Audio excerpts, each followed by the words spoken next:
Hey guys, Adam here, Blackfyre Productions, and we are back with another unboxing and review. This time, Modiphius has sent us a copy of their Elder Scrolls Call to Arms miniatures game. So it's basically a skirmish game, so a handful of models with hints at maybe larger scale battles later on down the line, set in the world of Tamriel. So if you haven't played any Elder Scrolls video games over the last, decade or so, I don't know where you've been. Hiding under a rock, maybe in a cave, I don't know. But I've started playing Elder Scroll games back when Morrowind came out for the computer many years ago. An old friend of mine, his dad was into it and got him into it, got me into it, and then it just sort of went from there.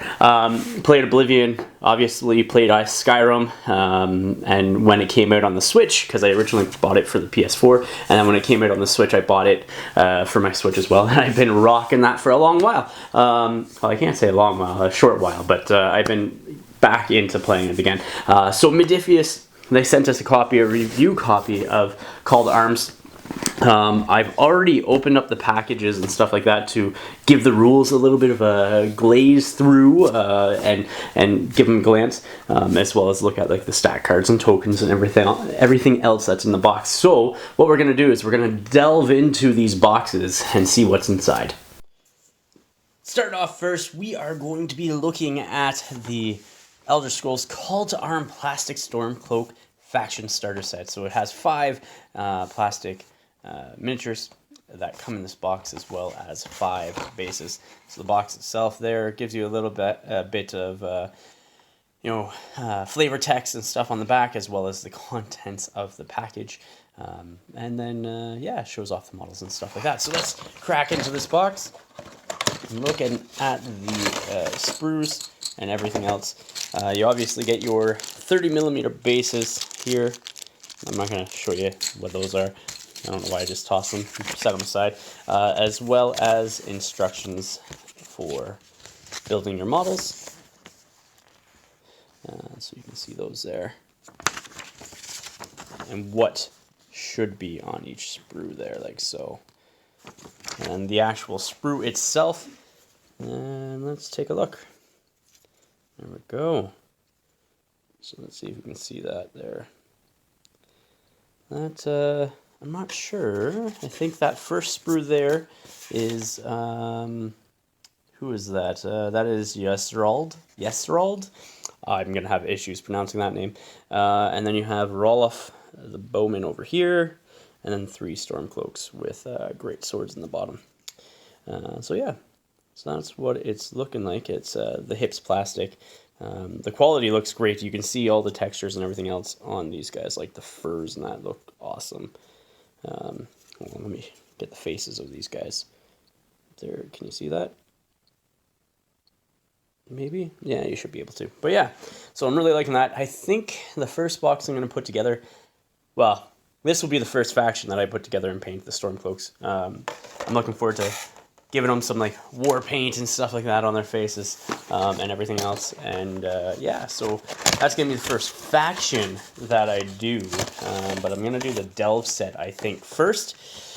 So again, going into the plastic Imperial faction starter set. They do have a resin set of starter models as well. I'm not sure the difference besides the material contents or the material that the products are made out of.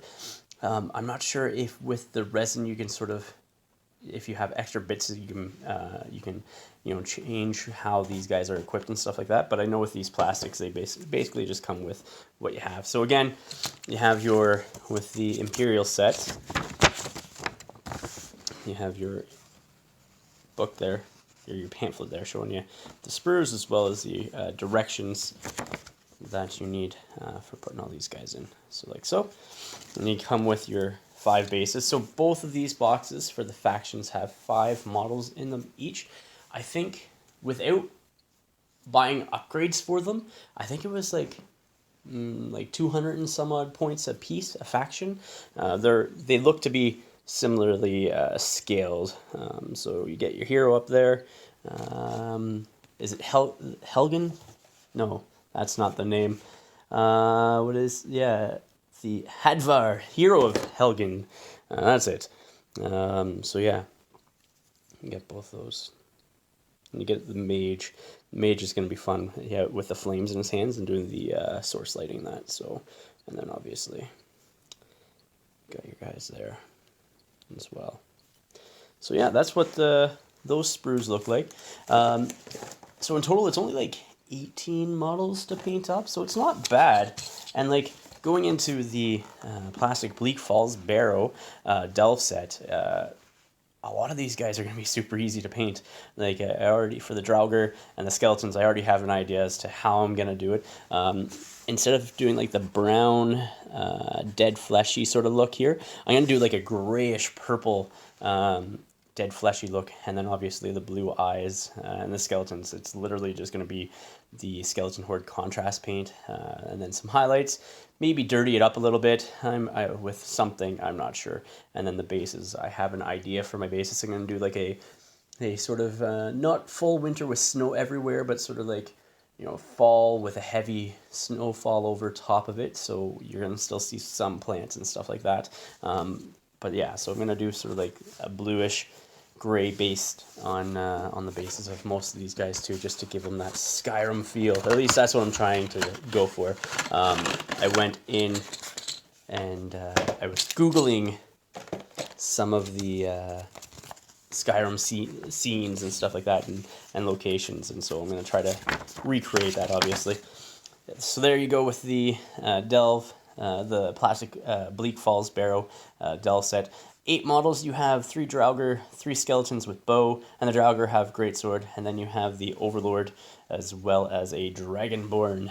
So the Dragonborn is up there with sword and shield. And on the back, there's the back contents there. All right, this sprue is full of stuff, a ton of things. So you can see, like here, let me turn it upside right. There we go. You can see the skeleton archer body. I think this is the Draugr Overlord here, right by the center of the screen there. And then, yeah, you can see all the details on that. That's fantastic looking. Or maybe that's the Draugr Overlord, actually. I'm looking for, at this point in time, the body and such of there's the back portion and the face of the Dragonborn as well. So it's going to be down here. That shield, I am loving that shield, the textures that are in there. Let me see if I can show you. Yeah, right there. That shield's going to be awesome. So yeah, those are the sprues for the 3 starter sets that come in the box.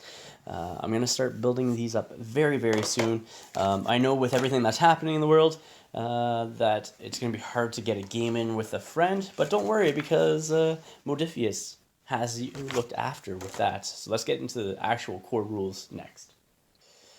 Here we are with the core rules. It is a hefty box filled with dice and cards and tokens and rule books and everything else. So nice sleek sort of look. You probably can't see all that, but you can see all the texture and everything on the background. It's almost, I would almost say like dragon scales, you know, because that just is very fitting with the Skyrim symbol there as well. It is a Skyrim symbol. It is not a Skyrim game. If you haven't been following yet, for this game, they're going to be bringing out eventually other areas and locations and other races of Tamriel as well. So it's not just like all the factions are going to be human and all from the same area. It's going to be spread throughout the world and the setting. So it's pretty cool. If you haven't, again, go check out the games. Go check out any books that you can find on it and that. But there's the back. Again, some flavor text and contents of the box there. So let's open it up. Let's get into it. So first off, I have, like I said, already opened this box up because I have been reading the rules just a little bit. So you come with a nice hefty, about 100-page rulebook. So 101 with quick appendix at the back. So it's pretty straightforward. There's it's all rules, various rules. So it's not like there's like flavor text really going into this, like a section where it's like the history of Tamriel and everything else. This is all different rules that you have. So you have your basic rules towards the front, like how to move and line of sight and ranges and actions that you can take, as well as like breaking down the different cards and everything and how a game round plays out. Let me see here. Hold on. Do they have a table of contents? There we go. So, table of contents.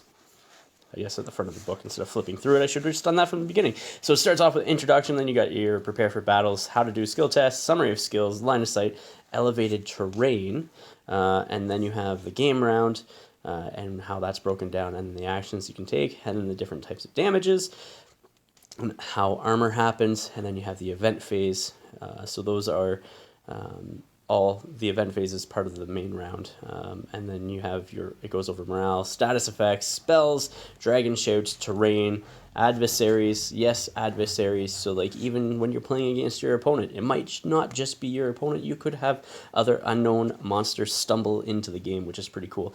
And it also allows you to play one-player versions of this game as well, called delves. So you have two different modes of playing. You have like a battle mode, and then you have a delve mode. So a battle mode is when you're battling it against your friends or your opponent, and then your delve mode is your adventuring into the dungeons and other sort of one-offs. But yeah, so then it goes into Races of Tamriel, which also gives you like the special rules for them, and then how to build your party and stuff like that. So it's pretty cool. I'm really excited to try this out. So yeah, that's the main rulebook. You then have your quest rulebook. It breaks down how to start up a game and a match with your friend, and it goes over everything there. So you have the table of contents here. You have setting forth scenarios, quests, other quests, deploy parties, scenarios, special rules, and then victory conditions. Then it goes into the battle mode scenarios. And then it goes into a bit of a campaign here where you can play like connected battles, and it leads you through like a story of that's set up specifically in this quest book. And then it has your delve mode scenarios, and then your Bleak Falls Barrow adventure. And it's cool because when you're doing these campaigns, some of the things that you find throughout your adventures and scenarios that you play, you can carry them over from match to match, but it gives you like post-game sequence and all those. So yeah, and what you need to do. So this is your battle mode 2-player starter set campaign, and then you have the Bleak Falls Barrow adventure down there as well. So that's the quest book. Quick review. I'm not going to sit and read everything, but a brief overview. And then this is like your sort of quick starter. Learn how to play as you're getting like mini games in set, and then goes over the rules briefly, not as thoroughly as the core rule book. You have all your various tokens, so you have two sheets of tokens with all your various pieces here. There are a ton of them, everything from victory points down here to like damage and stamina and magic and everything else like that for your resources. If that's what they're called. I can't remember off the top of my head, but that's okay. And then it goes into I haven't opened up the dice or anything, but you have your dice here. So you have 3 different effects dice. You have your basic skill die there, the white D20 goes up to 1 or 10, and it has a critical success, which is the exclamation mark, and then like a critical failure, which is that X. And so that always counts as 1, plus it allows you to replenish your resources, so like your stamina and magic and stuff like that. And then the X is a failure. And then you have your effects die. So you have a black effects die, a red effects die, a yellow, and a green accuracy die. So basically your weapons, I don't have them open, so I can't show you off the top of my head, but your weapons will give you, besides your skill die, give you extra dice that you need to roll. It could be extra accuracy die. So the lower number you roll, the better. So that's why you have all these minuses on there, where the higher number you roll, the worse.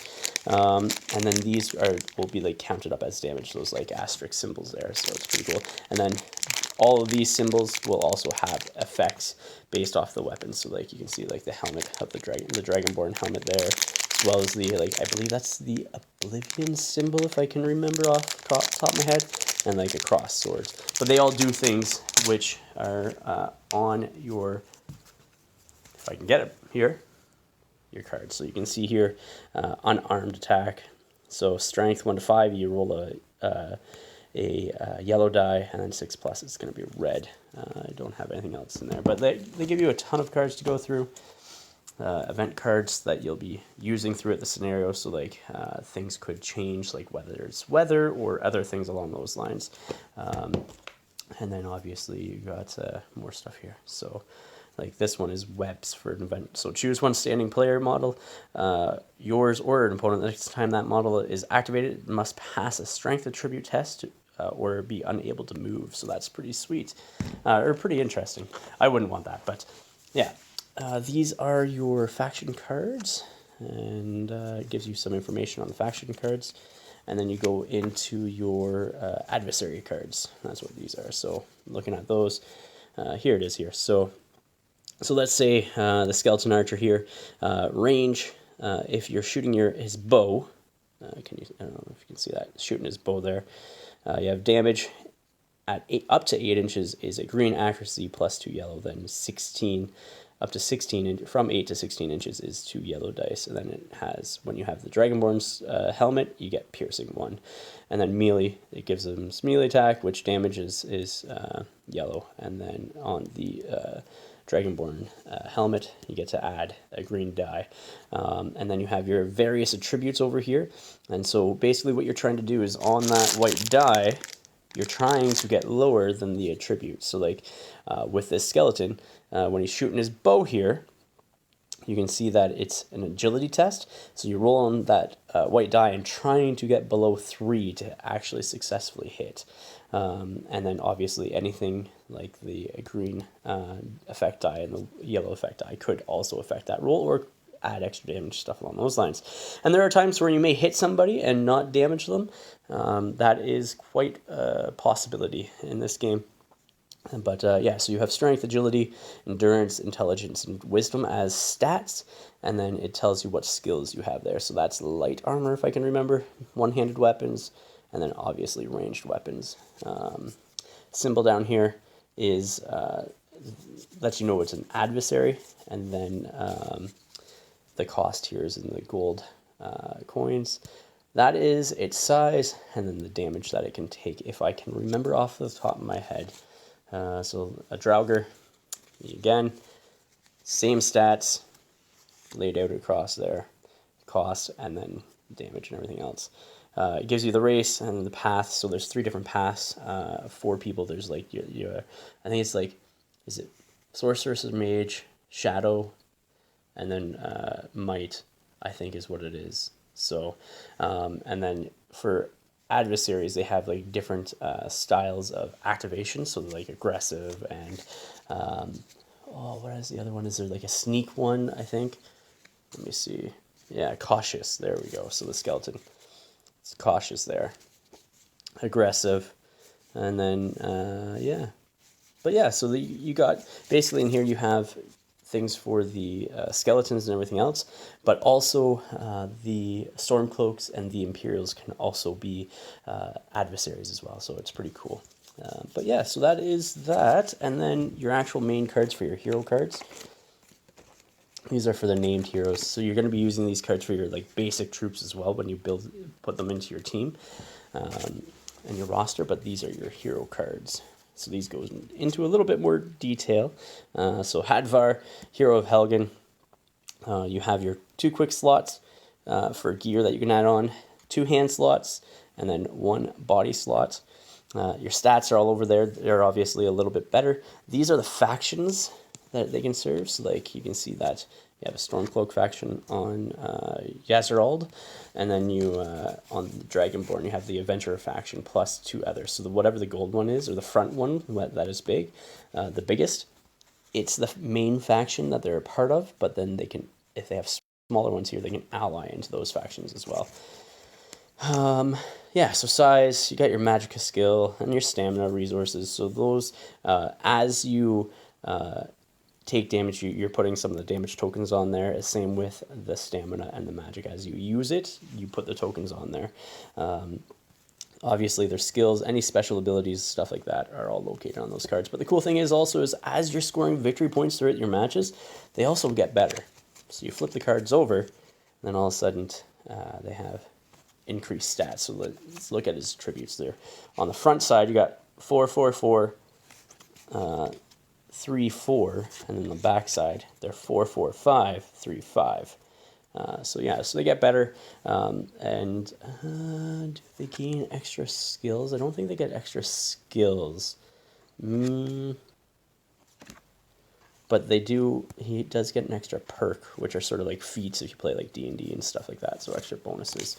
But yeah, so I'm really excited to try this game out. I'm going to start building it over the next little bit with the downtime that I have, and then hopefully I can start trying out some single-player delves to get the rules down pat and everything else. So let me know, guys, if you're excited to try this game out, what you think of it.